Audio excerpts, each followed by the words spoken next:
Brigitte qui demande comment ça se passe les repas au Japon. Tout ce qui est petit déjeuner, déjeuner, dîner, c'est quoi les horaires, c'est quoi les plats habituels, est-ce qu'il y a des règles de savoir-vivre également qu'il faudrait connaître? Alors, déjà, les repas japonais sont généralement un petit peu plus tôt qu'en France. Souvent, le dîner, ça va se manger vers 18h, 18h30, alors qu'en France, en général, c'est plutôt 19, voire 20h dans certains foyers, voire plus tard encore. Et puis, le déjeuner, il peut se manger également bien avant midi, avant 12h. Donc au Japon, on va manger un tout petit peu plus tôt que ce qu'on pourrait avoir en France. Et d'ailleurs, moi, j'ai tendance aussi à manger plutôt à ces rythmes-là, plutôt rythme japonais. Ensuite, je pense que la principale différence en termes des repas, bien sûr, ça va être sur le petit déjeuner. Le petit déjeuner, traditionnellement en France, on mange sucré. Hein, c'est le classique tartine, le classique croissant ou viennoiserie. Au Japon, pas du tout. Le petit déjeuner, il est salé. Donc comme il est salé, on va retrouver bien sûr du riz, il peut y avoir de la soupe miso, du poisson, ça peut être plein de choses comme ça, des légumes. Et c'est souvent un peu un choc pour les Français qui débarquent au Japon et qui se font servir un petit déjeuner traditionnel japonais pour la première fois. Ça peut être un choc. Quand on est en famille d'accueil ou autre, on se dit « Waouh, faut manger du poisson dès le matin !» Un peu chaud. Personnellement, à l'époque où j'étais pas du tout végétarienne, j'en ai mangé. Quand j'étais en famille d'accueil, notamment, tous mes premiers voyages au Japon, c'était en famille d'accueil. Et donc, la première fois, ça choque un peu, mais en fait, on s'y habitue. Et je trouve que c'est même très sain de manger salé le matin. Donc voilà, c'est quelque chose à tester. En tout cas, si vous allez dans un ryokan, par exemple, une auberge traditionnelle japonaise, c'est une expérience que je vous recommande de tester le petit déjeuner japonais.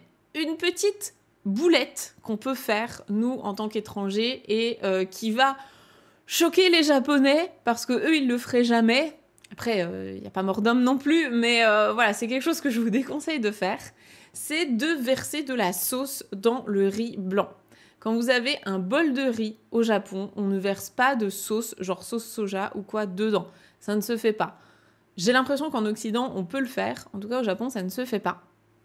Et surtout, le plus important, en tout cas, l'une des boulettes à ne surtout pas faire, là par contre c'est vraiment choquant pour les Japonais, c'est de planter vos baguettes comme ça dans un bol de riz. Ou même dans de la nourriture, mais surtout dans un bol de riz, parce que ça représente des offrandes qu'on fait aux morts, aux personnes qui sont décédées. Donc, comme c'est plutôt un rite funéraire, ça se fait pas du tout de le faire lors d'un repas. Même si c'est involontaire, hein, souvent les étrangers on le fait pas exprès, mais c'est le genre de boulette que je vois très régulièrement passer.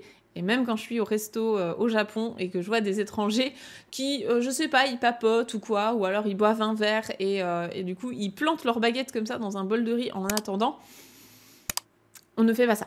Ne faites pas ça, s'il vous plaît.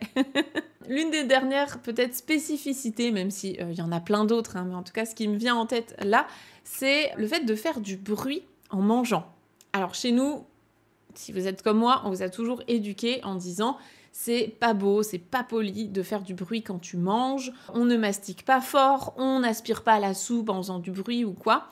Sauf qu'en fait, au Japon, ça va être plutôt l'inverse. On va volontiers faire du bruit lorsqu'on aspire notamment des nouilles. C'est pour ça que vous entendrez des grands slurps dans les magasins, notamment les restaurants de ramen. Tout ce qui est nouilles, les udon, les ramen, etc. Toutes les pâtes au Japon, quand les Japonais les mangent, ils vont faire... Alors moi, je sais pas le faire, hein, mais ils font vraiment comme ça, un bruit d'aspiration, ce qui est à la fois un remerciement au chef, montrer qu'on apprécie sa cuisine en faisant du bruit, c'est bien vu là-bas. Et ça va servir aussi à refroidir les nouilles, donc les ramen qui sont vraiment bouillants quand on les reçoit, ça permet de rafraîchir les nouilles quand on les avale. Encore une fois, personnellement, je ne sais pas le faire, je n'y arrive pas. Moi, c'est soit je fais du bruit, mais j'arrive pas à les manger, soit je les mange, mais si j'essaie de faire du bruit, je m'étouffe. Donc moi, j'ai laissé tomber, je le fais pas, tant pis. Mais en tout cas, si vous y arrivez, si vous chopez le coup de main, du coup, je vous recommande de le faire au Japon. Voilà ce que je pouvais dire. Je pense qu'il y a plein d'autres choses auxquelles je n'ai pas pensé. Donc, si vous avez d'autres idées, partagez-les. Ça fera justement du bien à la communauté de pouvoir s'entraider et se donner un petit peu toutes les astuces, tous les tips pour manger au Japon. En tout cas, j'espère que ça a pu t'aider, Brigitte.